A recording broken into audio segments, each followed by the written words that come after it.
Hello, Taylor Elwood here, and welcome to the Sacred Masculinity video. And today I am discussing our relationship with fear. And this is going to be part one of that relationship. So I want to talk about the relationship with fear that we have, because a lot of what men are taught when we're growing up is we're taught not to show our emotions. I mean, I say this as someone who was told big boys don't cry. Something I heard a lot of. And I learned early on in my life to repress my emotions, to hide what I was feeling, because the idea was that you were not supposed to share your emotions with other people if you were a boy. You know, this was an unhealthy attitude, and yet it was something I was growing up with. And I don't know if it's quite the same now for boys, but I can believe that it probably is to some degree, even now. Having had at one time a stepson, I can tell you that the one thing that really stood out to me about him was that it was hard to really to know what was going on with him emotionally or thought wise, because he basically kept himself all wrapped up very tight. And so I think that that's kind of one of those things that as men that we grow up with. We grow up with this meme of big boys don't cry, big boys don't show emotions. If you're going to be a man, you're not allowed to. You have to be the man of the house. You have to show up and not share your emotions. You have to be stoic. And of course, this is actually a fundamental misunderstanding of Stoicism as well, because Stoics actually would show emotions. They wouldn't let their emotions control them, per se, but they did allow themselves to feel emotion. But this is a good example of how we have been taught certain fundamental strategies around the way that we live our lives that are not healthy strategies. And for men, we've been taught not to acknowledge our fears, not to share them. I think one of the most illuminating experiences that I had as a man occurred when I went to an online men's group meeting. It was a free one. I got on there and I was pretty apprehensive. I mean, what are these other men going to say? Are they going to think that I'm weak? Are they going to think that are they going to laugh at me? Are they going to make fun of me? Those were the thoughts that went through my head. And why not? I mean, a lot of times we've been taught that if we show weakness and vulnerability, other people will take advantage of us. Other people will hurt us. Other people will harm us. And sometimes that is the case. Let's just be frank and acknowledge that. So I had this experience where I get onto this men's group and I'm feeling afraid, but I'm not acknowledging that fear, trying to be all stoic. And then as other men start sharing, I recognized that I could share the same thing, that I could share. And I realized that I wasn't alone, and I started opening up. And it was one of the most refreshing feelings that I'd ever experienced. Like, I could be honest about my fear. I didn't have to keep it clinched inside of myself and pretend that I wasn't feeling fear. Now, a lot of men out there are in similar straits. They don't know how to acknowledge the fear that they feel. They try to keep it to themselves. They think that if they share it with their partner, it'll make their partner not respect them or like them or love them, maybe even make them leave them. And that's simply not true. A lot of times, what your partner wants is somebody who is going to let them in.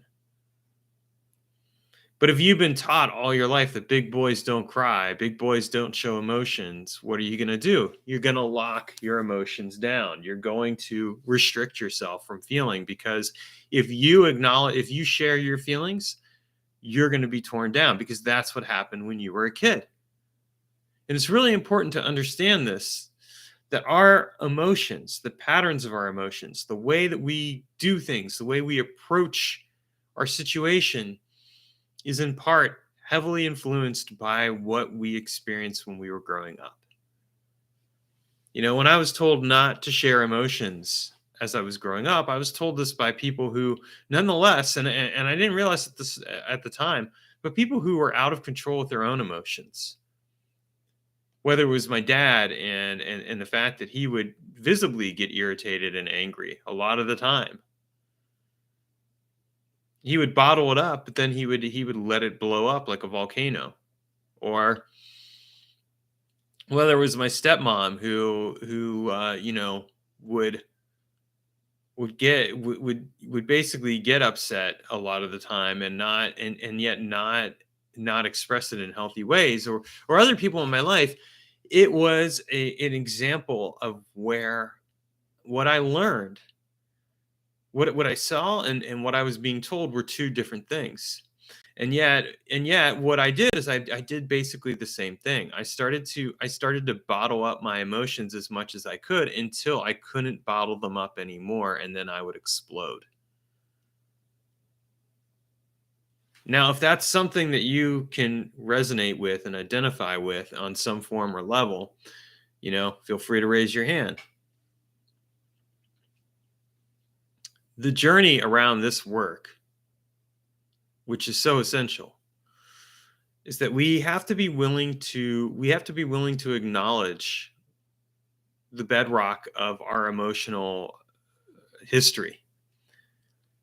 And while this series is about fear, I think I'm kind of doing a broad range of emotions here right now, anger and other things, because fear really is at the is the foundation of our is one of the foundations. I think the actor Anthony Hopkins said that if you look at emotions in general, you can base them on two different emotions, love and fear.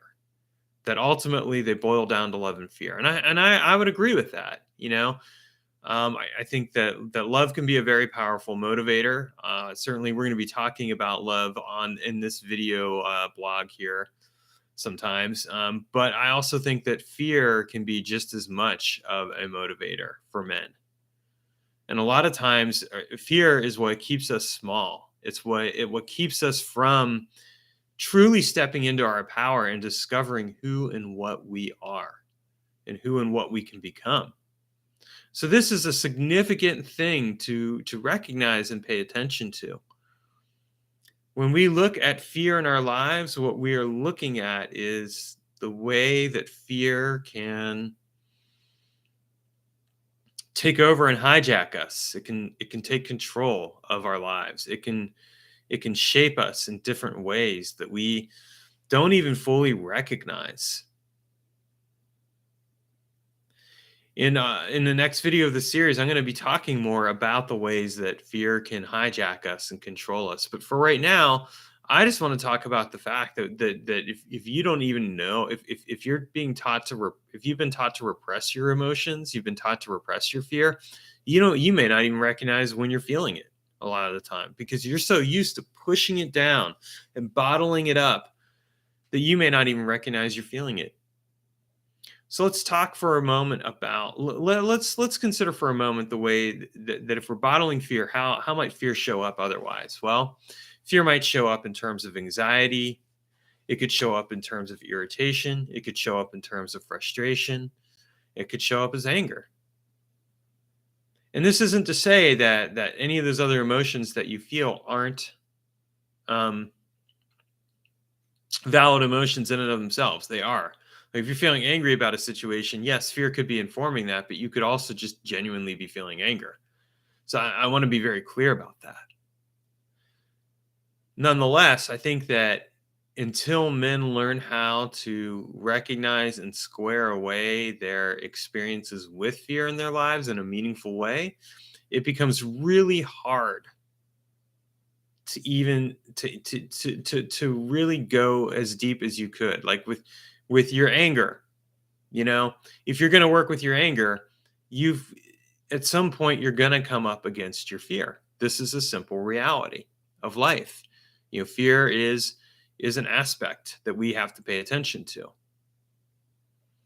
So for today, I want you. I want you. We're gonna close out of here in a few minutes, but I want you to pull out a pen and paper, and I'd like you to do a bit of journaling here. What is your relationship with fear? How has fear shaped your life? What are the things that you're afraid of that you would like to change if you could? So there's a few so there's a few that's a few prompts. You can rewind this video to watch them again, and I would urge you to do that.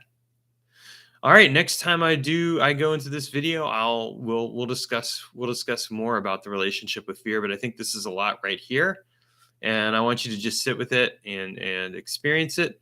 If you're inclined to do further work with me, check out the Men's Quest e-booklet that I have available for you, or sign up for a Sacred Masculine strategy session. Love to work with you and get to know you. Thanks for watching, and take care.